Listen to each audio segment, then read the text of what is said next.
Miingon siya kanila, ang anihon daghan, apan diyotay ra ang mga ngani. Busa pag-ampo kamo sa tag-iya sa anihon, aron magpadala siya dugang pang mamumuo nga moani niini. Lakaw kamo, ako nagpadala kaninyo nga sama sa mga nating karnero taliwala sa mga lubo. Ayaw paglala og puntil, ubag o sandalyas, ug ayaw kamo paghunong aron maghimamat kang bisan kinsa diha sa dalan.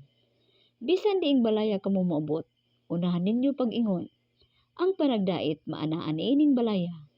Kung didto may nagpuyo nga mahigugmaon sa pakigdait, ibilin kaniya ang inyong panghinaot sa pakigdait. Kung wala ang inyong panghinaot sa pakigdait, mubalik ra kaninyo.